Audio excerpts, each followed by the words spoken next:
Hello students, welcome back to our YouTube channel. Previous class में हम लोगों ने डिस्कस किया था बेसिक वाईडीएससी के बारे में बात की थी, जिसमें डिस्कस किया था ब्राइट और डार्क फ्रिंजेस कहां पर बनती है, उनकी पोजीशन क्या होती है, इंटेंसिटी स्क्रीन पर कैसे वेरी करती है, उसका डिस्कशन किया था।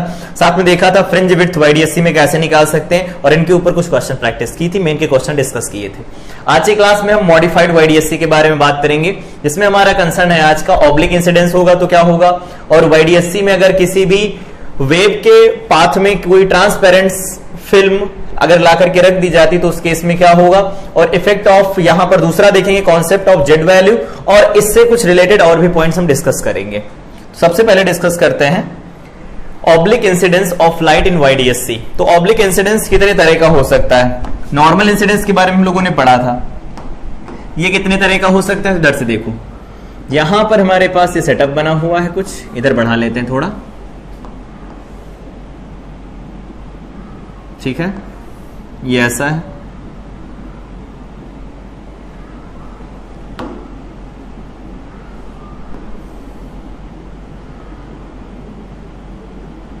ये हो गया। यहां सामने कोई स्क्रीन है, यहां सामने कोई स्क्रीन है, नॉर्मल इंसिडेंस नहीं, अब की बार ऑब्लिक इंसिडेंस हो रहा है। तो ऐसे समझो, हमारे पास अगर ये रेफरेंस लाइन है, ये रेफरेंस लाइन है, ठीक है, तो ऑब्लिक इंसिडेंस होगा तो कुछ ऐसा हो रहा है। यहां से लाइट मान लेते हैं आकर के गिर रही इस तरह से, और यहां से फाइनली लाइट आकर के गिर रही कुछ इस तरह से, ठीक है, ये यहां पर गिर रहे हैं, उसके बाद जाकर के ये यहां मिल रही है, ऐसा मान लेते हैं मिल रही है इस पॉइंट के ऊपर, मान लेते हैं ये सपोज पॉइंट ओ है, ओ पॉइंट है, इस पर मिल रही है। तो ये कितने एंगल पर गिर रही हैं? तो ये ऐसे आई यहां पर, इस तरह से गिरी हैं यहां पर, और इस तरह आगे बढ़ गई। ये एंगल जो बन रहा है वो अल्फा एंगल। अब अगर हम पाथ डिफरेंस की बात करें, पाथ डिफरेंस ही तो निकालते हैं कंस्ट्रक्टिव और डिस्ट्रक्टिव इंटरफेरेंस के लिए, तो यहां पर इसके आगे अगर देखा जाए तो पाथ डिफरेंस दिख रहा होगा वो 0 है, क्योंकि दोनों ने बराबर बराबर डिस्टेंस ट्रेवल की है, ठीक है। लेकिन इससे पहले देखा जाए तो पाथ डिफरेंस नॉन जीरो है। तो पाथ डिफरेंस अगर डेल्टा एक्स लिखा जाए तो वो लिखा क्या जा सकता है कि एक काम करो, यहां से परपेंडिकुलर गिरा लो इसके ऊपर, ऐसे ये परपेंडिकुलर हो गया, जैसे परपेंडिकुलर डालोगे ये वैल्यू हमारे पास डी होती है ना, बिल्कुल। तो अगर ये डी वैल्यू हो गई, या चलो एक काम और कर लेते हैं, इसको थोड़ा और मॉडिफाई कर देते हैं, फाइनली ऐसा ही हो जाए, ये ऐसा, ये यहां कहीं पर जाकर के मिल रही है, ठीक है, यहां कहीं पर जाकर के मिल रही है, इसको और मॉडिफाई कर दिया, ये पी पॉइंट है, यहां पर पॉइंट ओ होता है, यहां से ये लाइट वेव आ रही है इस तरह से, ये ऐसा है। अब हमें पाथ का डिफरेंस लिखना, तो इधर भी पाथ का डिफरेंस, इधर भी पाथ का डिफरेंस। तो इधर वाला पाथ का डिफरेंस तो कैलकुलेट करना सीखा था, यहां से एक परपेंडिकुलर गिराते हैं कुछ इस तरह से, मान लो ये परपेंडिकुलर गिरा दिया, ये एंगल हमारे पास थीटा होता था, तो अगर हम यहां से डॉटेड लाइन खींचा करते थे तो ये एंगल भी थीटा होता था, ठीक है। मान लेते हैं ये इंसिडेंस जो हुआ है वो अल्फा एंगल पर हुआ है, तो सामने तो डी होता है ना, इसने ज्यादा डिस्टेंस ट्रेवल की है तो यहां से परपेंडिकुलर गिरा लो। अगर ये अल्फा है तो ये अल्फा है, यहां पर 90 माइनस अल्फा, तो इस वाले को फिर से हम अल्फा लिख सकते हैं, बिल्कुल।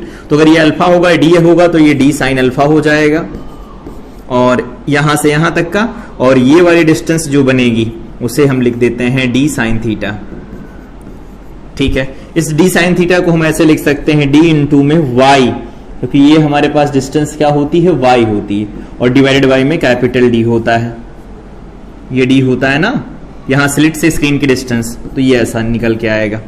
यहां पर डी साइन अल्फा हो गया, रखना होगा रख सकते हैं, डी साइन अल्फा हो जाएगा। अब अगर हम यहां से टोटल पाथ का डिफरेंस लिखें डेल्टा एक्स, तो बोलो क्या लिखोगे? सबसे पहले यहां से लिखोगे कि इस वाले को देखो, ये यहां पर आकर के गिरी, इधर चली गई, इसने एक्स्ट्रा पाथ का डिफरेंस कवर किया, फिर इसने इतना ज्यादा चला, तो यहां से बोल सकते हैं डी साइन अल्फा कवर किया इसने, plus D sine theta cover किया इसने, इतना ज्यादा चला है, इतना ज्यादा है, तो इसको हम डी साइन अल्फा लिख सकते हैं, इसमें कोई दिक्कत नहीं है। और प्लस यहां पर डी tan थीटा को क्या लिख सकते, sin थीटा को लगभग में tan थीटा लिख सकते हैं, वो हो जाता है y डिवाइडेड बाई में कैपिटल D। ये हमारे पास पाथ का डिफरेंस आएगा। पाथ का डिफरेंस निकल आएगा तो इसको हम n लैम्डा के बराबर कर लेंगे। Delta x is equal to में n लैम्डा होगा, या delta x is equal to में 2n प्लस 1 या 2n minus 1 into lambda by 2 हो जाएगा। इससे हम क्या निकाल लेंगे, कंस्ट्रक्टिव इंटरफेरेंस कहाँ होगा, डिस्ट्रक्टिव इंटरफेरेंस कहाँ होगा, उसकी वैल्यू हमें मिल जाएगी। ये पॉइंट हो गया। एक पॉइंट ये हो सकता है कि ऊपर के साइड से ना होकर के नीचे से साइड से ऑब्लिक इंसिडेंस हो, वो भी और केस देख लेते हैं।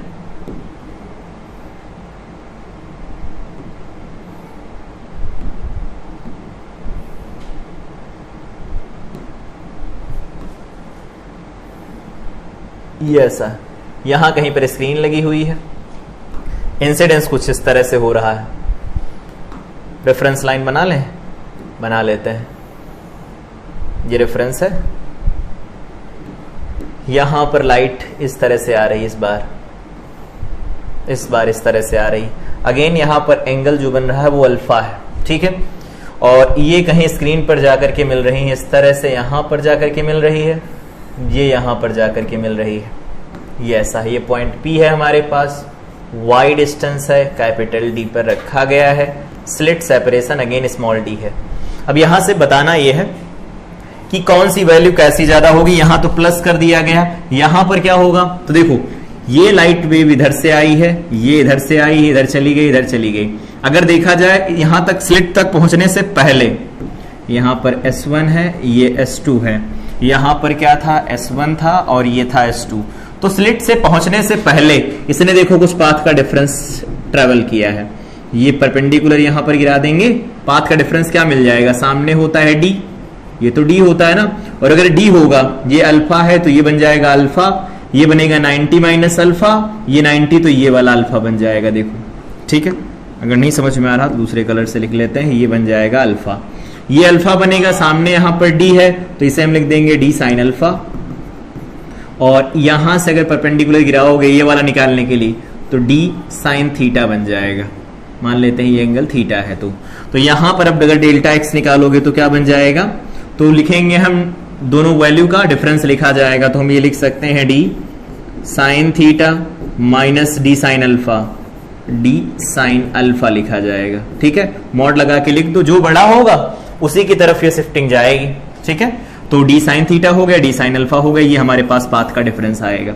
अगर ये पाथ का डिफरेंस आएगा तो इसको again delta x is equal to n lambda कर लेना ब्राइट फ्रिंज के लिए, और delta x is equal to में 2n माइनस 1 इनटू में लैम्डा बाई 2 कर लेना, किसके लिए, डार्क फ्रिंज के लिए, और यहां से सॉल्व कर देना।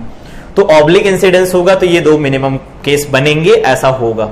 ठीक है, ये दोनों केस डिस्कस कर लिए। यहां पर एक केस और भी हो सकता है, इसको इधर और डिस्कस करते हैं। पहले हम ये डिस्कस कर लें, effect of submerging YDSC setup in transparent medium.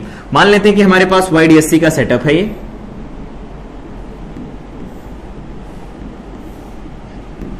यहां पर है स्क्रीन, ठीक है, यहां से मान लेते हैं ये हमारे पास सोर्स है, यहां से वेव निकली, यहां से वेव निकली, कोई पाथ का डिफरेंस नहीं है, यहां पर जा रही हैं, यहां पर जा रहे हैं P पॉइंट पर, यहां पर O पॉइंट है, ऐसा कुछ है, ये ऐसा है। तो अगर यहां सब जगह पर एयर है तो एयर के केस में हम लोगों ने लिखा था, सारी चीजें लिख दो दोबारा से।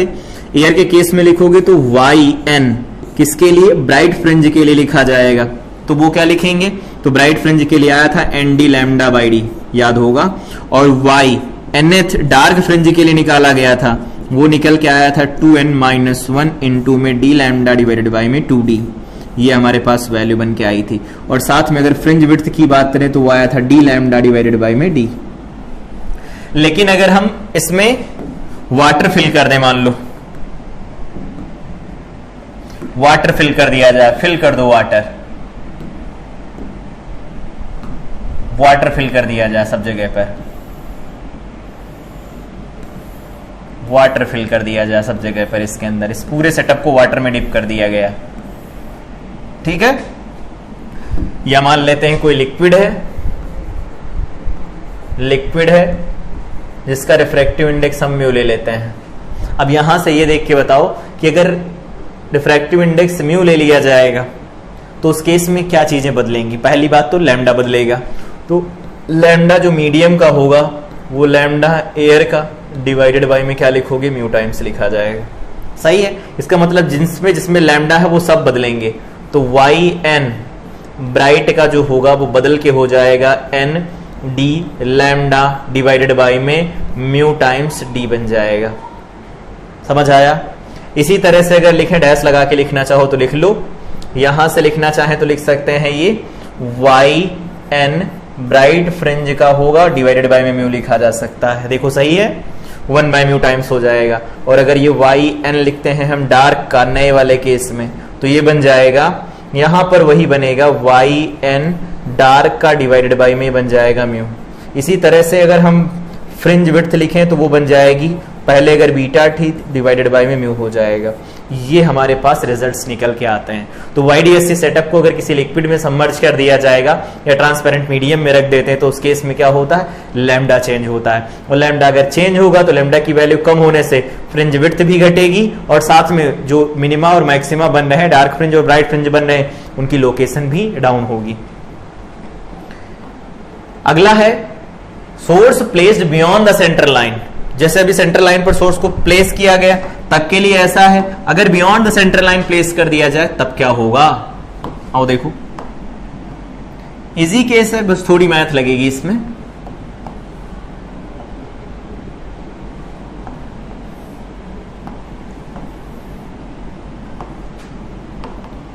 चलो देखो, मान लेते हैं कि हमारे पास सेंटर लाइन ये है, ठीक है, लाइट इधर से आ रही है, यहां कहीं से, मान लेते हैं यहां से लाइट चल, एक मिनट, ठीक है, यहां पर सोर्स है कहीं पर, ऐसा मान लो, यहां कहीं पर सोर्स है, ये सोर्स है, यहां से लाइट चल रही है, यहां पर गिर रही है, ठीक है, और एक लाइट चल रही है यहां से गिर रही लाइट वेव, और ये दोनों मान लेते हैं यहां कहीं पर जाकर के मिलने वाली है, यहां कहीं पर मिलने वाली है, ठीक है, यहां पर इनकी मीटिंग होती है, P पॉइंट है, ये O पॉइंट है। अब हमें ये बताओ सबसे पहले, यहां पर ये इधर गई, ये इधर चली गई, यहां पर ये जो डिस्टेंस ले रहे हैं हम इसको लिख देते हैं ये B है, और यहां से सोर्स को रखा गया है A डिस्टेंस पर। अब हमें बताओ ये पाथ का डिफरेंस यहां कैसे कैलकुलेट किया जाएगा? सब में सिर्फ पाथ का डिफरेंस ही डिफरेंट तरीके से कैलकुलेट किया जाएगा। यहां से देखो, इधर वाले में अगर हम परपेंडिकुलर गिराते हैं इस तरफ, यहां पर अगर थीटा है तो हमारे पास ये d साइन थीटा हो जाएगा, क्यों? क्योंकि स्लिट सेपरेशन S1 S2 की वैल्यू हमारे पास स्मॉल d है, ठीक है। इसने देखो ये डिस्टेंस ट्रेवल किया, इसने ये ट्रेवल किया, अगर हम यहां से परपेंडिकुलर गिरा लेते हैं कुछ इस तरह से, ठीक है, तो ये एंगल अगर हम थोड़ी देर के लिए अल्फा लिख लें तो हमारे पास यहां पर एक एंगल बनेगा, यहां पर एक एंगल बनेगा जिसको हम अल्फा लिख सकते हैं, ठीक है। और ये कहां से बनेगा? एक मिनट, ये यहां से बनने वाला है, या इसको भी हटा देते हैं हम थोड़ी देर के लिए, इसको ऐसे लिख देते हैं, ये ऐसा यहां से सेपरेशन बनेगा, तो इसको हम लिख देंगे यहां से, अगर ये अल्फा है तो इसको लिख देंगे हम d साइन अल्फा, ठीक है, ये अल्फा हो जाएगा तो ये एंगल भी अल्फा लिखा जा सकता है, ठीक है, जैसे यहां पर चलता है वैसे यहां चलेगा। तो सबसे पहले हमें ये बताओ, यहां से यहां पहुंचती है S से S2, तो अगर मान लो हमें डेल्टा x लिखना है तो क्या बताओगे? बोलोगे इधर से इधर चलना शुरू करो, तो बोलोगे S से लगा करके हम S2 तक पहुंचते हैं, प्लस S2 से लगा करके हम P तक पहुंचते हैं, ठीक है, माइनस करना है, यहां से हम यहां पहुंचते हैं तो S से S1 पर पहुंचते हैं, प्लस S1 से लगा करके P तक पहुंचते हैं, तो S2P माइनस S1P को अलग कर दो, S2P माइनस S1P को हमने अलग कर दिया, प्लस यहां पर क्या बनेगा? यहां पर बनेगा SS2 माइनस SS1 बन जाएगा, ऐसा कुछ बनेगा, ठीक है। अगर हमें ये वाला SS1 अगर लिखना चाहे तो यही तो गैप आएगा, ये वाला गैप आएगा, इसको लिख सकते हैं हम d साइन अल्फा, ठीक है, और इसको लिख सकते हैं हम d साइन थीटा। तो अगर हम थीटा और अल्फा को बहुत छोटा ले लें, if theta and alpha are very small, तो डेल्टा एक्स यहां से निकल के आ जाएगा d साइन अल्फा। अल्फा देखो क्या बनेगा? परपेंडिकुलर जो कि है b के बराबर, और डिवाइडेड बाय में क्या हो जाएगा? बेस जो कि a के बराबर होगा, प्लस यहां पर y डिवाइडेड बाय में कैपिटल D लिखा जाता है, ये हमारे पास निकल के आ जाएगा डेल्टा एक्स। तो यहां से अगर डेल्टा एक्स की वैल्यू इतनी निकल के आई तो यहां से लिख दो delta x is equal to में एन लैम्डा कंस्ट्रक्टिव इंटरफेरेंस, और अगर यहां से डेल्टा एक्स की वैल्यू रख देते हैं 2n माइनस 1 इंटू में लैम्डा बाई 2, तो ये किसके लिए है? Destructive interference. डिस्ट्रक्टिव इंटरफेरेंस, तो अगर हम यहां से लिखना शुरू करें डेल्टा एक्स को एन लैम्डा लिख दिया जाए तो small d capital B, small B divided by में ए प्लस डी इंटू में वाई डिवाइडेड बाई में capital D is equal to में एन लैम्डा लिखेंगे। तो यहां से जो वाई मिलेगा वो किसके लिए मिलेगा? ब्राइट फ्रिंज के लिए मिलेगा। और अगेन यहां से b डिवाइडेड बाई में a लिख देते हैं और plus d y divided by में कैपिटल D लिख देते हैं। इसको बराबर कर देते हैं 2n माइनस 1 या प्लस 1 इंटू लैम्डा बाई 2 के बराबर। तो यहां से जो y मिलेगा हमारे पास वो डार्क फ्रिंज का मिलेगा। ये हमारे पास कैलकुलेशन निकल के आएगी। तो कभी अगर सोर्स कुछ डिस्टेंस पर हो जिसकी तरफ शिफ्ट होगा तो उसके हिसाब से यहां पर पाथ का डिफरेंस बदलने वाला है, ध्यान रखना इस बात का। अगला है कि फाइनाइट डिस्टेंस पर चले जाएं तो क्या होगा। तो फाइनाइट डिस्टेंस के लिए हम यहां पर ऐसा यूज करते हैं,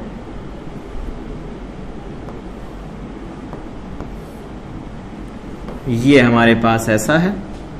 सोर्सेस के साथ अब की बार कुछ ऐसा हो रहा है। मान लेते हैं एक सोर्स यहां पर आकर के लाइट दे रहा, मतलब सोर्स से एक लाइट इधर से आ रही है, एक लाइट इधर से आ रही है, इनकी लेंथ हमें दे रखी है और फाइनली यहां पर जा रहे हैं ये, ठीक है, यहां पर मिल रहे हैं कहीं पर।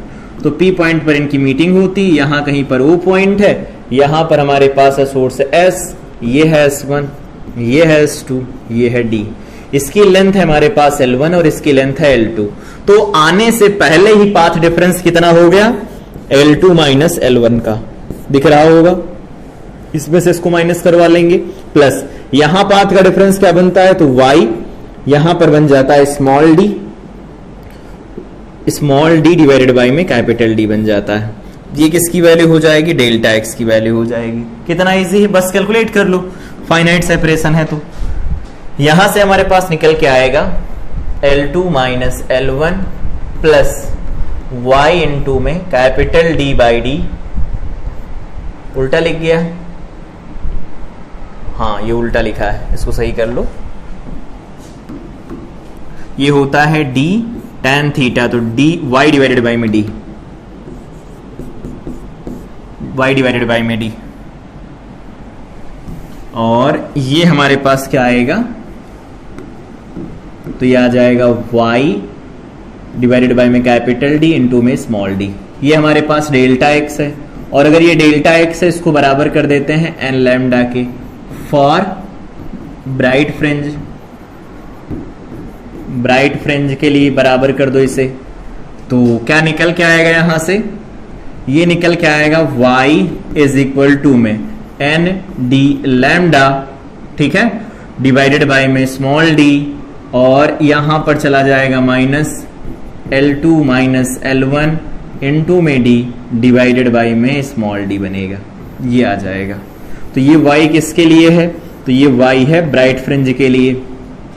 इसी तरह से अगर हम बात करें, यहां से लिख सकते हैं y किसके लिए? डार्क फ्रिंज के लिए। तो ये बन जाएगा 2n माइनस 1 इंटू में d लैम्डा डिवाइडेड बाई में 2d बनेगा, और माइनस का यहां बन जाएगा L2 माइनस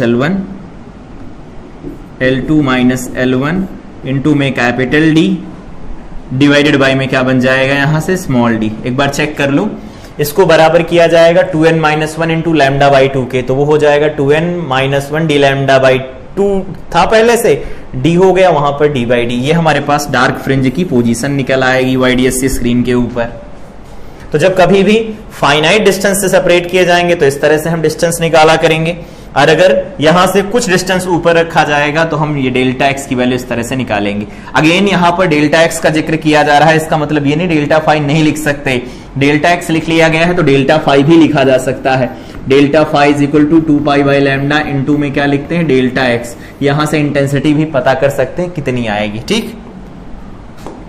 आगे है path difference between two parallel waves due to denser medium in path of one wave. अगर मान लो दो वेव निकलती हैं, उसमें एक के पाथ में रख दिया जाता है कोई स्लैब, ग्लास स्लैब मान लो रख देते हैं, तो पाथ का डिफरेंस कितना आएगा। तो ये फार्मूला हम लोग को ऑलरेडी डेराइव कर चुके हैं। कैसा था देख लो एक बार फटाफट। एक वेव इधर चल रही है वैक्यूम में, एक वेव इसके अंदर चल रही है, ठीक है। अब यहां से सुनना ध्यान से, मान लेते हैं ये है t इज इक्वल टू 0 का टाइम, तो मान लेते हैं यहां से चलना शुरू करती, ये है t इज इक्वल टू में t का टाइम। तो इसमें अगर चलेगी यहां से तो कुछ ज्यादा चल लेगी, तो मान लेते हैं यहां पर पहुंच गई ये, तो ये c इंटू टी चल सकती है, वैक्यूम है तो c से चलेगी। इसमें v से चलेगी, तो यहां से यहां तक t टाइम लगा तो v इंटू टी चल रही है। अब अगर यहां से बात करोगे v इंटू टी को क्या लिखा जा सकता है, c डिवाइडेड बाय में म्यू लिख सकते हैं, इंटू टी लिख सकते हैं। अगर यहां से टाइम लिखा गया है ना, तो ये बोल सकते हैं कि इसका रिफ्रैक्टिव इंडेक्स म्यू है, तो इतना लिखा जाएगा। पाथ डिफरेंस निकालना है, तो देखो पाथ कितना डिफरेंस है, इतना ही तो है, यही तो होगा डेल्टा एक्स। तो अगर हम डेल्टा एक्स की वैल्यू लिखें तो क्या बोलेंगे, C T minus C by mu into में टी बनेगा। सी टी को कॉमन ले लो, यहां पर बन जाएगा म्यू माइनस 1 डिवाइडेड बाय में म्यू, तो यहां से आ जाएगा c डिवाइडेड बाय में म्यू इंटू में t, और यहां से क्या लिख सकते हैं, म्यू माइनस 1 डिवाइडेड बाय में म्यू। अगेन यहां से बात करके ये बताना कि अगर ये डेल्टा एक्स हमारा पाथ का डिफरेंस निकल के आ रहा है, तो हम ये लिख सकते हैं, मान लो इसको स्मॉल d लिख दिया गया कि स्मॉल d थिकनेस है इसकी, तो अगर स्मॉल d थिकनेस होगी तो हम यहां से लिख सकते हैं स्पीड इज इक्वल टू में डिस्टेंस अपॉन टाइम t। तो बोलो इसकी जगह पर c बाई म्यू लिख सकते हैं, इंटू टी लिख सकते हैं, इज इक्वल टू डी हो जाएगा। तो ये हो गया d, यहां पर फिर म्यू नहीं रहेगा, म्यू तो इधर ले लिया ना, तो म्यू यहां नहीं बचेगा, फिर ये होगा। तो ये हो जाएगा हमारे पास d इंटू में म्यू माइनस 1 हो जाएगा। अगर किसी मीडियम में d डिस्टेंस ट्रेवल करती है लाइट, ये पहली वेव दूसरी वेव चलती है d डिस्टेंस, तो उसको चलना होगा d टाइम्स म्यू माइनस 1, मतलब इस वाले के कंपैरिजन में ज्यादा चलना होगा। तो पाथ का डिफरेंस कितना बनेगा, म्यू माइनस 1 इंटू में d।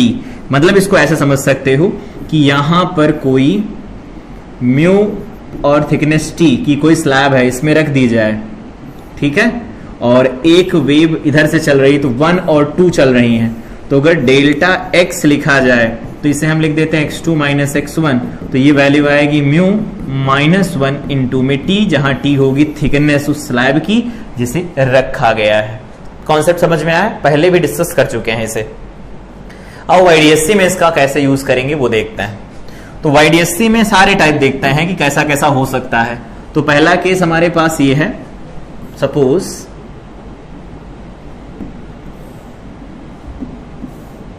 ये ऐसा, यहां स्क्रीन लगी है। पहला केस ये है कि यहां से लाइट निकल करके यहां पहुंच रही है, यहां से लाइट निकल करके यहां पहुंच रही है, और सोर्स वही है अपना सेंट्रल लाइन पर सोर्स है।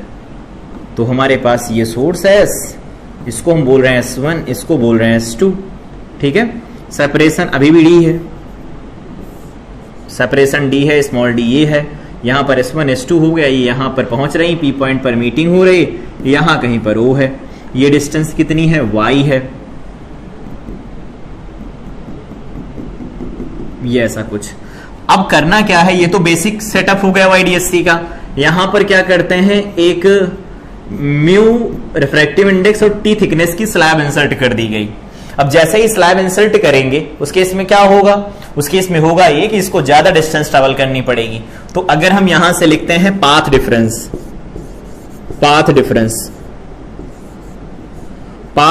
स्लिट से पहले देखो जरा, कोई पाथ डिफरेंस नहीं है, तो स्लिट के बाद ही पाथ डिफरेंस आएगा। तो S1P, तो S1 से P तक जाना है हमें, और उसमें ऐड करते हैं म्यू माइनस 1 इंटू टी, इतना और ज्यादा चलना होगा, इसे एक्स्ट्रा चलना होगा।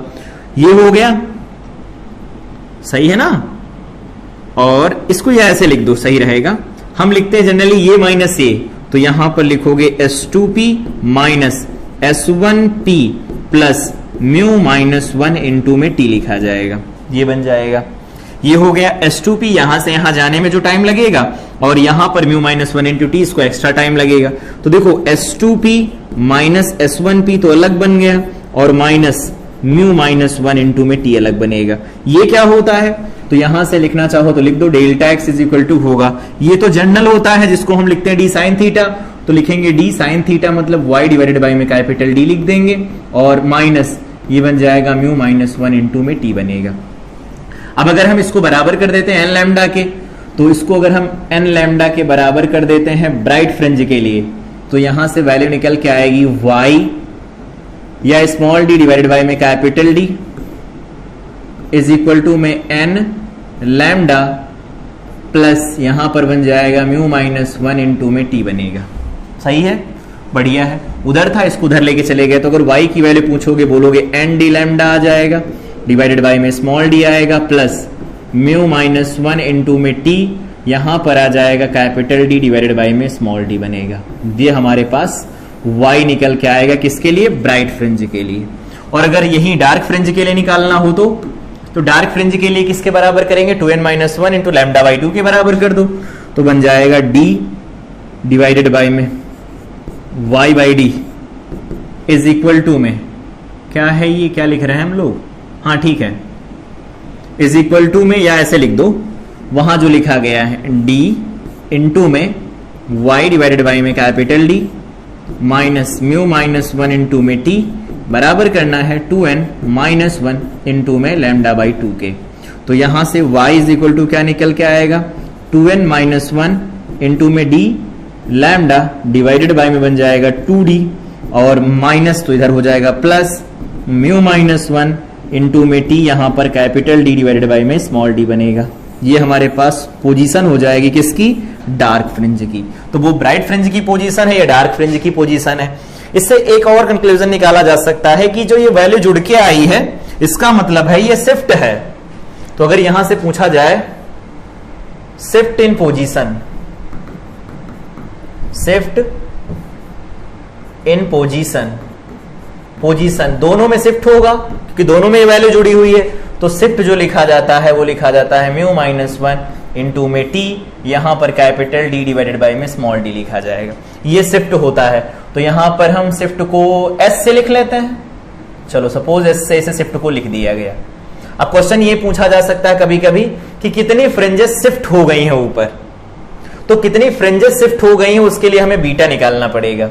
बीटा निकालोगे तो देखो हम n किस में देख रहे हैं, इसमें n नहीं है, इसमें n नहीं है, तो मान लो n के लिए इसे लगाएंगे तो ये होगा, n-1 के लिए लगाएंगे फिर माइनस करवाएंगे तो वैल्यू वही आएगी जो पहले थी। तो बीटा चेंज नहीं होने वाला, d लैम्डा बाई डी होगा, चेक कर सकते हो खुद भी। तो बीटा की वैल्यू यहां से चेंज नहीं हो रही, इसका मतलब फ्रिंज विड्थ पहले जितनी थी अभी भी उतनी है। तो यहां से बोल सकते हैं नंबर ऑफ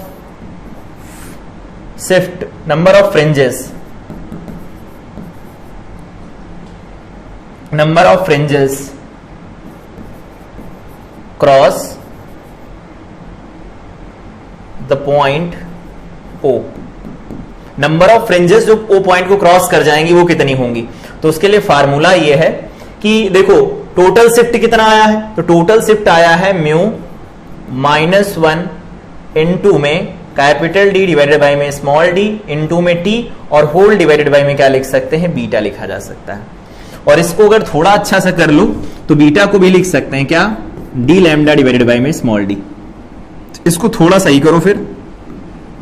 इस वाले में क्या था, ये हमारे पास निकल के आया शिफ्ट, इसमें देखो लैम्डा लैम्डा तो है नहीं, तो इसमें ये हमारे पास वैल्यू बन जाएगी d लैम्डा बाई d, तो हो गया कैंसिल, तो ये आ जाएगा म्यू माइनस 1, ठीक है।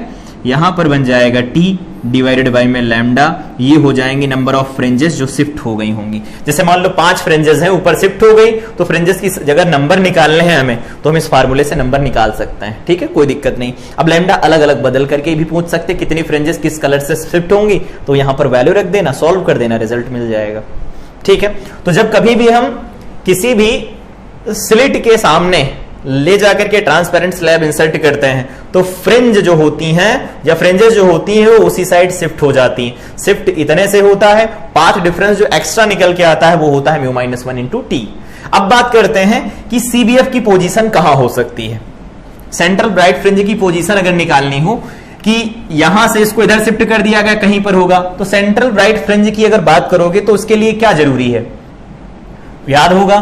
तो अगर हम बात करते हैं for CBF central bright fringe की बात करें तो उस पर तो हमारे पास डेल्टा एक्स 0 निकल के आता है, और डेल्टा एक्स हमारे पास कितना है, ये है डेल्टा एक्स, या बोल दो ये है डेल्टा एक्स। तो अगर डेल्टा एक्स की वैल्यू इतनी है, इसको अगर हम 0 के बराबर कर देते हैं तो हमारे पास यहां से y का एक फार्मूला निकल के आएगा, y is equal to mu minus 1 into में t, और यहां पर बन जाएगा कैपिटल D डिवाइडेड बाई में स्मॉल d, यही बनेगा देख लो। तो ये हमारे पास y का फार्मूला निकल के आएगा, मतलब CBF इतने डिस्टेंस के साथ ऊपर शिफ्ट हो गई है। इसी को तो 0 करना है, 0 करोगे तो y की वैल्यू बन जाएगी mu minus 1 into T capital D divided by में स्मॉल d, ये वैल्यू हो जाएगी हमारे पास। तो कितने से शिफ्ट हो गई वो ऊपर चला जाएगा, निकल सकता है, और साथ में ये भी निकाल सकते हैं हम कि कितनी फ्रिंजेस हैं जो शिफ्ट हो गई। जैसे मान लो 5 फ्रिंजेस नीचे से ऊपर शिफ्ट हुई, तो शिफ्ट कैसे निकालेंगे, कितनी फ्रिंजेस हुई, तो जितना शिफ्ट हुआ वो डिवाइडेड बाई में फ्रिंज विड्थ से डिवाइड कर दोगे, वैल्यू मिल जाएगी। ये है CBF। जब भी निकालना पड़े, जितने भी अभी केस हम लोगों ने डिस्कस किए हैं हद तक, उसमें डेल्टा एक्स को 0 डालोगे, CBF कहां है वो मिल जाएगा। आगे आओ, कॉन्सेप्ट ऑफ जेड वैल्यू क्या होता है। तो कॉन्सेप्ट ऑफ जेड वैल्यू से पहले इसके और भी कुछ पॉइंट्स हैं वो डिस्कस कर देते हैं, इसमें नहीं इसमें लगा देते हैं इसे। आओ देखो, सपोज हमारे पास ये है YDSC का बेसिक सेटअप कुछ इस तरह से,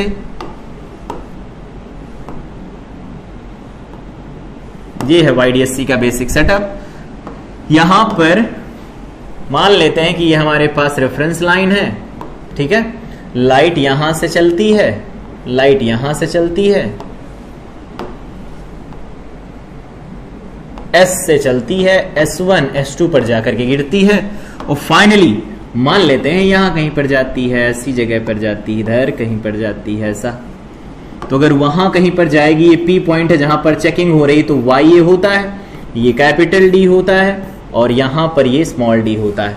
देख के जरा बताना हमें कि अगर हम यहां पर नहीं यहां पर स्लैब इंसर्ट कर दें, ये स्लैब इंसर्ट कर दें refractive index mu thickness t की, तो अब क्या होगा।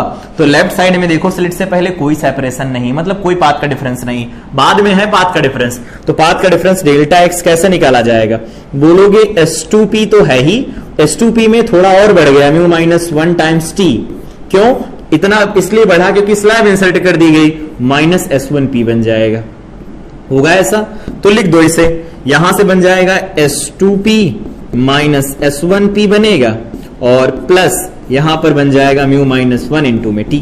एक काम कर लो ना, इसे इसको लिख देते हैं d y डिवाइडेड बाई में कैपिटल D, और इसे लिखेंगे म्यू माइनस 1 इंटू में t।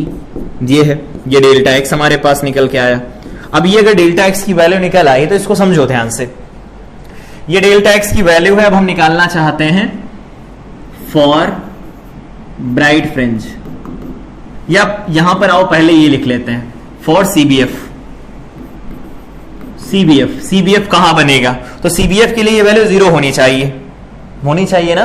तो CBF के लिए अगर हम ये वैल्यू 0 लिखेंगे तो delta x is equal to 0 लिखा जाएगा। डेल्टा एक्स में क्या आएगा, D, यहां पर y डिवाइडेड बाई में capital D is equal to में बन जाएगा ये यहां पर t times mu minus t, ऐसा बन जाएगा। या ऐसा नहीं लिखना है तो ऐसा लिख देते हैं हम, सही है ना, ठीक है। ये म्यू माइनस 1 इंटू टी बनेगा, तो हम इसको ऐसा भी लिख सकते हैं, माइनस टाइम्स लगाना चाहो लगा लो, माइनस म्यू माइनस 1 इंटू में टी बनेगा। y इज इक्वल टू जो बनेगा माइनस म्यू माइनस 1 इंटू में टी आएगा, और यहां पर कैपिटल D डिवाइडेड बाई में स्मॉल d आएगा। ये माइनस साइन क्यों आया पता चला होगा, माइनस साइन इसलिए आया कि पूरा का पूरा पैटर्न इस O पॉइंट से नीचे की तरफ शिफ्ट हो जाएगा, तो y की वैल्यू निगेटिव आएगी, ठीक है। मतलब जिसके रास्ते में हम स्लैब इंसर्ट करेंगे पूरा का पूरा पैटर्न उधर शिफ्ट हो जाता है, इवन CBF भी नीचे की तरफ शिफ्ट हो जाएगा इस केस के अंदर।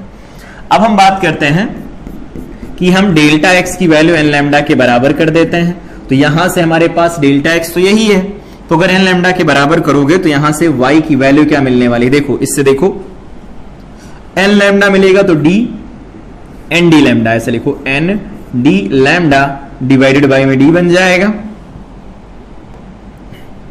सही है चलेगा।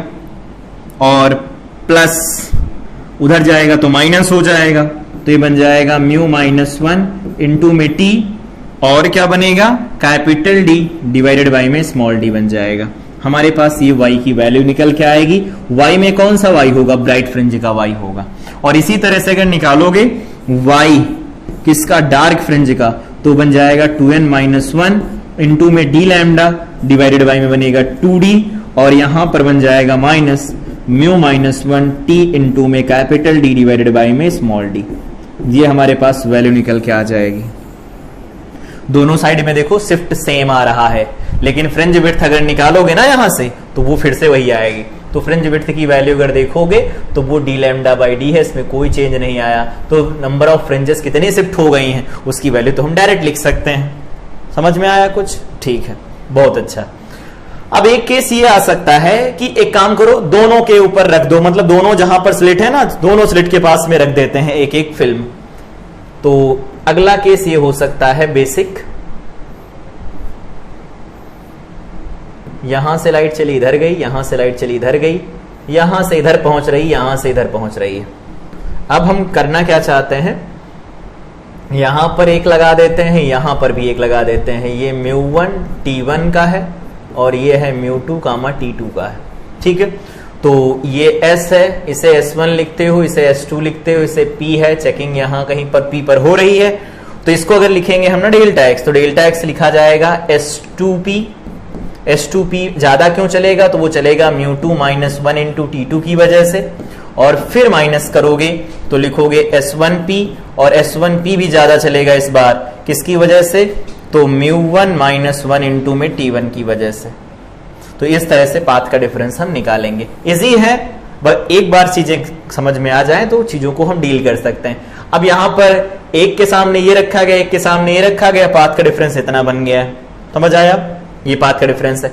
ऐसा भी हो सकता है इसका सीबीएफ कहां बनेगा, तो इसका सीबीएफ अगर हमें निकालना है तो क्या करना होगा, डेल्टा एक्स को 0 कर दो। तो यहां पर अगर देखना हो कि फॉर सीबीएफ, यहां पर डेल्टा एक्स की वैल्यू हम 0 कर देंगे। जैसे डेल्टा एक्स 0 करोगे वाई की वैल्यू यहां से निकाल लोगे। वाई की वैल्यू कैसे आएगी, S2P माइनस S1P की जगह क्या रख दोगे, तो वैल्यू बन जाएगी small d y divided by में कैपिटल डी। रखना, निकाल लेना यहां से। तो कैसा भी पैटर्न किधर भी शिफ्ट होगा, जितनी भी चीजें हैं निकाल सकते हैं। अगेन यहां याद रखना, अगर स्लिट इंसर्ट की जाती है, मतलब स्लिट के सामने कोई स्लैब इंसर्ट की जाती है, तो उस केस में फ्रिंज विड्थ सेम रहती है, बस पूरा का पूरा पैटर्न शिफ्ट हो जाता है। अब यहां पर कौन सी वैल्यू ज्यादा है, मतलब μ1 माइनस 1 इंटू टी ज्यादा है या μ2 माइनस 1 इंटू T2 ज्यादा है, जैसा भी ज्यादा होगा उधर की साइड ये शिफ्टिंग होगी। अपर साइड भी हो सकती है, लोअर साइड भी हो सकती है, वो क्वेश्चन में दिया जाएगा। इसका एक और केस हो सकता है, इसका एक और केस क्या हो सकता है, मान लेते हैं कि हमारे पास ये YDSC का सेटअप है, ये YDSC का सेटअप हो गया कुछ ऐसा। यहां पर नॉर्मल इंसिडेंस हो रहा है, नॉर्मल इंसिडेंस हो रहा है, यहां पर भी नॉर्मल इंसिडेंस हो रहा है। ठीक है, नॉर्मल इंसिडेंस हो रहा है, ऐसा समझ लो। एक मिनट, ये नॉर्मल इंसिडेंस हो रहा है। इसमें ये है, यहां पर हमें रेफरेंस लाइन ले रहे हैं, ये रेफरेंस लाइन ले लिया।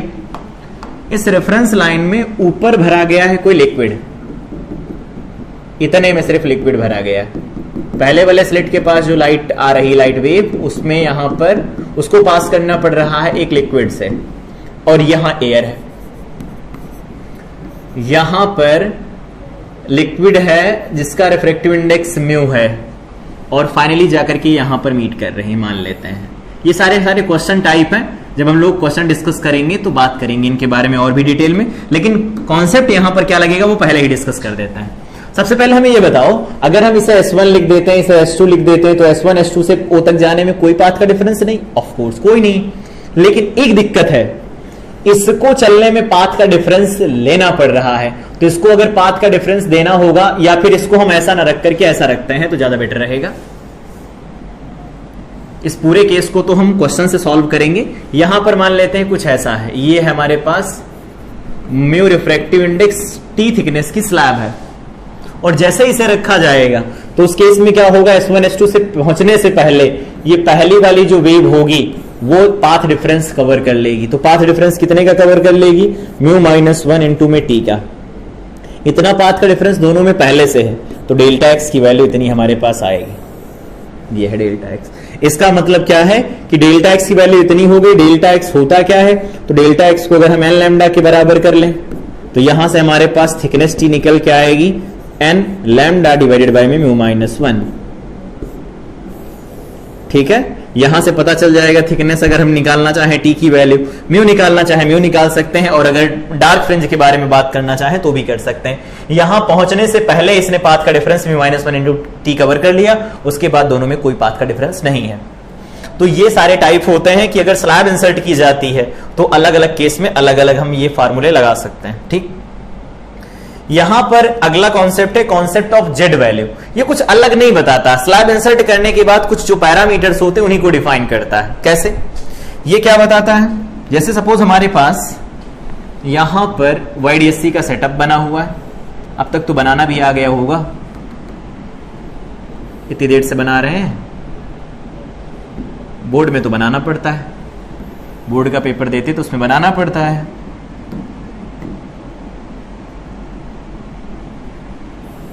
ये ऐसा है कुछ,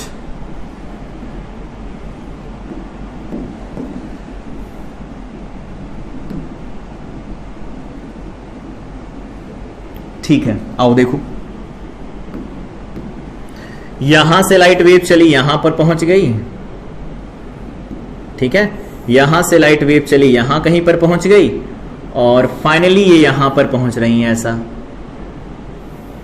या यहां यहीं पर मान लो पहुंच रही हैं, या यहां कहीं पर पहुंच रही, जहां पर पाथ का डिफरेंस 0 हो रहा है, ठीक है। और डॉटेड वालों को हम यहां पहुंचा देते हैं, यहां पर पहुंचा देते हैं डॉटेड वालों को। तो यहां पर S है, यहां पर S1 है, यहां पर S2 है, इस P पॉइंट को लिख रहे हैं, ये O पॉइंट है हमारे पास। तो अब इससे देख करके ये तो पता लग रहा है कि O पॉइंट के ऊपर CBF नहीं बनेगा, सेंट्रल ब्राइट फ्रिंज नहीं बनने वाली, तो कहीं और बनेगी। तो कॉन्सेप्ट ऑफ जेड वैल्यू हमें बताता क्या है? ये बताता है कि ये YDSC स्क्रीन जो है, स्क्रीन, इस स्क्रीन के ऊपर YDSC स्क्रीन की बात करता है, कहता है कि point, any point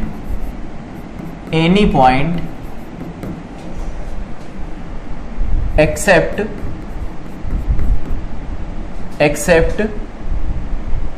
delta x is equal to 0। मतलब YDSC स्क्रीन के ऊपर हर एक पॉइंट के बारे में बात करता है जहां पर डेल्टा x की वैल्यू 0 नहीं है, और डेल्टा x की वैल्यू 0 नहीं, तो यहां पर ये बताता है कि जो पाथ डिफरेंस लिखा जाता है डेल्टा x, उसको हम लिखते हैं z टाइम्स लैम्डा, और यहां से z की वैल्यू को डिफाइन करते हैं डेल्टा x डिवाइडेड बाय में लैम्डा। इस तरह से डिफाइन किया जाता है इसे। अब इस z वैल्यू का इंपॉर्टेंस क्या है, इसका सिग्निफिकेंस क्या है, मतलब हम क्यों यूज करते हैं इसे? तो इसका यूज किया जाता है नंबर ऑफ फ्रिंजेस शिफ्ट कितनी हुई है, कहां पर CBF है, किनके बीच में CBF है, उसके बारे में बात करता है। तो इसको अगर हम सॉल्व करना शुरू करें तो ये देखो, इस वाले पॉइंट पर डेल्टा x 0 नहीं है, डेल्टा x 0 नहीं, तो यहां का कुछ ना कुछ पाथ का डिफरेंस होगा डेल्टा x, वो यहां रख देंगे, और लैम्डा जो यूज कर रहे हैं वहां रख देंगे, और z की वैल्यू निकाल लेंगे। सपोज हमारे पास z इज इक्वल टू निकल के आ जाए यहां से 14.3, सिर्फ इतनी z की वैल्यू निकल के आ जाए, हमने मान लिया, सपोज किया z की वैल्यू, तो बताओ यहां से डेल्टा x डिवाइडेड बाय में लैम्डा ही तो z है, ये हो जाएगा 14.3, तो यहां से delta x is equal to कितना आएगा, वो आएगा 14.3 इंटू में लैम्डा, यही तो बनेगा। इसका मतलब ये है, क्या मतलब इसका मतलब यह है कि यहां पर जो डेल्टा x की वैल्यू वो कितनी है, 14.3 इंटू लैम्डा है, तो यहां पर क्या होगा, तो यहां पर हो जाएगा 15 लैम्डा, और यहां पर होगा 13 टाइम्स लैम्डा, सही है, ये हो जाएगा 14.3 टाइम्स, तो यहां पर होगा इससे कम 14 लैम्डा होगा, और यहां पर 15 लैम्डा होगा, ये हमारे पास वैल्यू मिल जाएंगी। तो अब यहां से देख रहे होंगे इन्हीं के बीच में ये वैल्यू आएगी, तो 14, 15 यहां पर है, 14 यहां पर है। इसका मतलब है कि अगर यहां से कोई पूछता है कितनी फ्रिंजेस ऊपर शिफ्ट हो गई हैं, तो यहां से बता सकते हैं 15 फ्रिंजेस हैं जो ऊपर की तरफ शिफ्ट हो गई हैं। तो नंबर ऑफ फ्रिंजेस कितनी शिफ्ट होती हैं उसको ये बताता है ये। तो यहां पर अगर हमें कैलकुलेट करना हो, Z value is used to calculate number of fringes shifted, कितने फ्रिंजेस शिफ्ट हो गए इसको कैलकुलेट करने के काम आता है। जरूरी नहीं कि हम इस जेड वैल्यू का ही यूज करें, जेड वैल्यू का नहीं भी यूज करेंगे तो भी हम निकाल सकते हैं, लेकिन ये थोड़ा इजी हो जाता है इसलिए हम जेड वैल्यू का कॉन्सेप्ट लगा लेते हैं। ठीक है, तो कितना ये ऊपर जाएंगे, कितनी नंबर ऑफ फ्रिंजेस ऊपर चली गई, तो 15 लैम्डा, 15 ब्राइट फ्रिंजेस ऊपर शिफ्ट हो गई, 14 इसके नीचे आएगा, तो कितनी ऊपर चली गई यहां से हम बता सकते हैं। अगेन ये नहीं बताना हो तो भी यहां से बताया जा सकता है ये कॉन्सेप्ट लगा करके कि कितने फ्रिंजेस शिफ्ट हुई हैं, तो उसमें लिख सकते हैं शिफ्ट डिवाइडेड बाय में फ्रिंज विड्थ, वहां से भी नंबर ऑफ फ्रिंजेस शिफ्ट कितनी होंगी निकाला जा सकता है। आओ कुछ क्वेश्चन कर लेते हैं आज की क्लास के। एडवांस का क्वेश्चन है 2014 का, कह रहे हैं कि a light source which emits two wavelength lambda 1 and lambda 2। ठीक है, लाइट सोर्स है जो दो वेवलेंथ बनाता है, is used in YDSC if recorded fringe width for lambda 1। अगर हम बात करते हैं लैम्डा 1 की बात करते हैं तो हम यहां से लिख सकते हैं बीटा 1 इज इक्वल टू में डी इंटू में लैम्डा 1 डिवाइडेड बाय में डी आएगा, और इसी तरह से अगर हम बीटा 2 की वैल्यू लिखते हैं तो वो कैपिटल डी डिवाइडेड बाय में लैम्डा 2 डिवाइडेड बाय में स्मॉल डी आने वाली है। ठीक है, number of fringes for them within a distance y on one side of the central maxima are m1 and m2 respectively then. ठीक है, तो यहां से देख सकते हैं कि बीटा बीटा 2 के कौन से बराबर है। तो सबसे पहले देखो यहां डाटा के अकॉर्डिंग दिया गया है लैम्डा 2 की वैल्यू लैम्डा 1 से ज्यादा है, तो लैम्डा 2 की वैल्यू लैम्डा 1 से ज्यादा है तो बीटा 2 की वैल्यू बीटा 1 से ज्यादा आ जाएगी। ठीक है, ये हो गया हमारे पास। दूसरा कह रहे हैं कि with in a distance y में अगर मान लो हम यहां से बात करते हैं ऐसे ओरल, यहां से यहां पर ये डिस्टेंस हम y ले रहे हैं, तो अगर लैम्डा 1 यूज करते हैं तो m1 ब्राइट फ्रिंजेस बनती हैं और लैम्डा 2 यूज करते हैं तो m2 बनती हैं।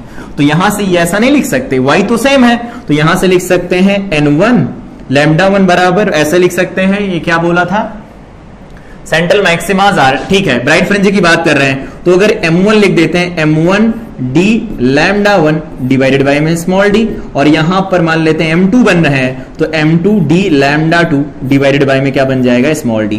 ये देखो कैंसिल हो रहे हैं, तो यहां से बन जाएगा m1 डिवाइडेड बाय में m2 is equal to lambda 2 divided by में लैम्डा 1। ये ग्रेटर देन 1 आएगा तो यहां से m1 की वैल्यू m2 से ज्यादा निकल के आएगी। समझ में आया? बस हो गया खत्म। यहां से देखो बीटा 2 ज्यादा होगा, m1 ज्यादा होगा। आगे ये भी बोल रहे हैं कि from the central maxima third maxima of lambda 2 overlaps with fifth minima of lambda 1। देख सकते हो, सबसे पहले बात करते हैं third maxima of lambda 2। Third maxima of lambda 2 लिखेंगे तो क्या लिख सकते हैं, तो यहां पर ठीक है, यहां से वैल्यू निकालना चाहो निकाल लो, तो ये m1 बाई m2 आ जाएगा लैम्डा 2, तो लैम्डा 2 हमारे पास है 6 डिवाइडेड बाई में 4, तो इसे हम लिख क्या सकते हैं मिनिमम वैल्यू में, तो ये लिखा जाएगा 3 डिवाइडेड बाई में 2। बनेगा? हाँ बनेगा। निकालना शुरू करो। तो इन्होंने कहा है थर्ड मैक्सिमा लैम्डा 2 का, तो third maxima 3d lambda 2 divided by में d आएगा। ओवरलैप करता फिफ्थ मिनिमा के साथ, तो यहां पर लिख सकते हैं d। क्या लिखना है हमें? फिफ्थ लिखना है, तो 2n-1 होता है तो 5 और डबल होगा 10, 9d लैम्डा 1 डिवाइडेड बाय में 2d बनेगा। सही है, तो 9d डिवाइडेड बाय में 2d, और लैम्डा 1 की वैल्यू हम कुछ और रख सकते हैं। देखो अगर यहां से निकालोगे, ठीक है, m1 बाई m2 हो गया, ठीक है, ये वैल्यू आ जाएगी, या फिर इसको हम रखना चाहें तो रख सकते हैं m1 by m2 lambda 2 by lambda 1 है। इन्होंने कहा फिफ्थ मिनिमा है, तो फिफ्थ मिनिमा इतना हो गया, यहां पर आ जाएगा लैम्डा 2। अगर ये वैल्यू निकाल ली जाए तो क्या बनेंगे, देखो जरा चेक कर लेते हैं बस हल्का सा। यहां पर बन जाएगा 3d बाई स्मॉल d, या ऐसे लिख दो सीधे सीधे, इसमें d बाई d को अलग कर देते हैं, यहां पर हो जाएगा 3 इंटू लैम्डा 2 में आएगा 600, तो यहां पर आएगा 3 इंटू में 600 नैनोमीटर, और वहां लिखेंगे तो 9 हटाओ, यहां पर हम d बाई डी लिखेंगे और ये बन जाएगा 9 बाई 2, और इंटू में लैम्डा 2, तो वो हो जाए लैम्डा 2, नहीं लैम्डा 1, तो लैम्डा 1 हमारे पास कितना बनेगा, तो वो है 400 नैनोमीटर। एक बार चेक कर लो क्या दोनों सेम ही आ रहे हैं। तो 2 × 4 200, 9 1800 बनेगा, और ये 6 × 3 18 1800 नैनोमीटर बनेगा, ये नैनोमीटर बनेगा। तो इसके पहले वैल्यू सेम है, इसके बाद में जो वैल्यू लिखी वो भी सेम निकल के आई। इसका मतलब हाँ ये ऐसा हो सकता है। The angular separation of the fringes of λ1 is greater than λ2। Fringe separation क्या होता था, याद होगा, बीटा डिवाइडेड बाय में डी होता था। बीटा होता था डी लैम्डा डिवाइडेड बाय में डी, और यहां पर आएगा कैपिटल डी, तो लैम्डा डिवाइडेड बाय में स्मॉल डी आ जाएगा। ठीक, ये हमारे पास वैल्यू निकल के आएगी। The angular separation of fringes, fringes के बीच का जो सेपरेशन होता है वो तो फिक्स रहेगा, λ1 इज ग्रेटर देन λ2, ऐसा नहीं, उसने जो बोला है देखो सही है। बीटा डिवाइडेड बाय में क्या होता है डी, एंगुलर फ्रिंज विड्थ का सेपरेशन निकल के आता है। तो एंगुलर फ्रिंज विड्थ जो बनती है वो डिपेंड नहीं करती, वो यहां से इंडिपेंडेंट निकल के आ रहा है। या फिर इसको ऐसे नहीं समझना तो ऐसे भी समझ लो, इन्होंने कहा angular separation of the fringes for λ1, λ1 के लिए सेपरेशन निकालोगे और λ2 के लिए सेपरेशन निकालोगे, ग्रेटर देन आएगा। तो यहां से देखो ऐसा बोल सकते हैं, एग्जैक्टली लिखना चाहो तो लिख लो, नहीं तो जो ये डाटा दिया इसके हिसाब से तो कोई ऑप्शन मैच ही नहीं करेगा। देखो λ1 डिवाइडेड बाय में स्मॉल डी बनेगा और λ2 डिवाइडेड बाय में स्मॉल डी बनेगा। बोलो सही है। ये हमारे पास मान लेते हैं θ1 के लिए है, ये हमारे पास θ2 के लिए है। तो यहां से λ2 ज्यादा, तो हम ये बोल सकते हैं θ2 की वैल्यू θ1 से ज्यादा आएगी। इन्होंने क्या कहा है, फॉर λ1 के लिए जो होगा वो ग्रेटर देन होगा, नहीं गलत है, λ2 के लिए ज्यादा होगा। जिसका λ ज्यादा उसके लिए एंगुलर फ्रिंज विड्थ ज्यादा बनेगी। ठीक है, जो डाटा दिया था उससे तो मैच ही नहीं कर रहा था, तो लगाने की कोई नीड नहीं है। अगला क्वेश्चन दिया गया है, YDSC में स्लिट सेपरेशन 0.3 mm का है, तो यहां पर लिख देते हैं slit separation small d is equal to 0.3 mm, और लैम्डा इज इक्वल टू कितना है, तो lambda is equal to use किया जा रहा है 600, तो ये 600 हो जाएगा nanometer. Alpha is equal to में जनरली हम ले रहे हैं कितना, तो अल्फा की वैल्यू कई सारी हैं, 0.36 बाई पाई और 0, तो हम 0.36 डिवाइडेड बाई में पाई, ये किस में है, डिग्री में। अगर रेडियन में बदलेंगे तो बन जाएगा 1 डिवाइडेड बाई में 500 रेडियन। कैसे, पाई बाई 180 से बदलेंगे, अल्फा की वैल्यू आ जाएगी। चलो अल्फा भी आ गया। अगर हम स्लिट सेपरेशन निकालना चाहते हैं तो यहां पर डी साइन थीटा को हम अल्फा लिखेंगे, तो यहां पर ये लिख सकते हैं डी इंटू में अल्फा, यहां पर ये अल्फा बन रहा तो ये अल्फा बनेगा, तो ये अल्फा बनेगा, ये डी है तो सामने D sine alpha, D sine alpha को हम डी अल्फा लिखेंगे, अल्फा बहुत छोटा है, प्लस वाई इंटू में यहां पर ये ऐसे लिख देते हैं स्मॉल डी डिवाइडेड बाय में वाई डिवाइडेड बाय में कैपिटल डी। ये क्या बन जाएगा, डेल्टा एक्स हमारे पास निकल के आएगा। और अगर डेल्टा एक्स हमारे पास से निकल के आया तो हम बात करते हैं पहले ऑप्शन की तरफ कि अल्फा अगर इतना रखते हैं, there will be destructive interference at O point की बात करेंगे, तो एट ओ y जो होता है वो 0 लिखा जाता है, तो y 0 लिखोगे तो यहां से delta x is equal to आएगा d इंटू में अल्फा, d है 3 into 10 to the power 0.3 mm है ना, तो -4 लगा के लिख दो, और अल्फा कितना आया 1 डिवाइडेड बाई में 500। ठीक है, तो इसको अगर हम सॉल्व करते हैं तो क्या बनेगा, ये 3 डिवाइडेड बाई में 5 को अलग कर दो, यहां पर बन जाएगा -6, 0.6 इंटू 10 टू द पावर -6, तो इसको लिख सकते हैं 6 इंटू 10 टू द पावर -7। ठीक है, ये डेल्टा एक्स हमारे पास निकल के आया। डेल्टा एक्स की वैल्यू इतनी आई तो हम यहां से क्या लिख सकते हैं, डेल्टा एक्स डिवाइडेड बाय में लैम्डा कितना बनेगा, तो 6 into 10 to the power of -7, और डिवाइडेड बाय में यहां बनेगा 600 नैनोमीटर, तो -9 बनेगा। इससे इसको कैंसिल करवा देंगे तो यहां पर -2 बचेगा, ये 2, ये हमारे पास 1 निकल के आएगा। इन्होंने बोला क्या है, इन्होंने कहा है डिस्ट्रक्टिव इंटरफेरेंस होगा, नहीं 1 निकल के आई है वैल्यू, इसका मतलब है कंस्ट्रक्टिव इंटरफेरेंस होगा, कंस्ट्रक्टिव इंटरफेरेंस होगा। तो चलो पहला हो गया गलत। दूसरा कह रहे हैं कि जो फ्रिंज विड्थ है वो डिपेंड करेगी, तो फ्रिंज विड्थ कैसे निकाली जाती है, याद होगा। फ्रिंज विड्थ निकालने के लिए हम यूज करते हैं, y निकाल लो सबसे पहले इसका, तो मान लेते हैं d इंटू में alpha plus y capital D, नहीं स्मॉल d, यहां पर y डिवाइडेड बाई में कैपिटल D, मान लो इसको n लैम्डा के बराबर कर देते हैं, तो यहां से अगर हम n लैम्डा के इसे बराबर करेंगे तो y हमारे पास मिलेगा, वो फंक्शन निकल के आएगा अल्फा का, होगा अल्फा का फंक्शन, तो अगर y अल्फा का फंक्शन होगा तो बीटा खुद अल्फा का फंक्शन निकल के आने वाला है। इन्होंने क्या बोला है, इन्होंने बोला है कि ये अल्फा का फंक्शन नहीं होगा, स्पेसिंग का मतलब फ्रिंज विड्थ होगा।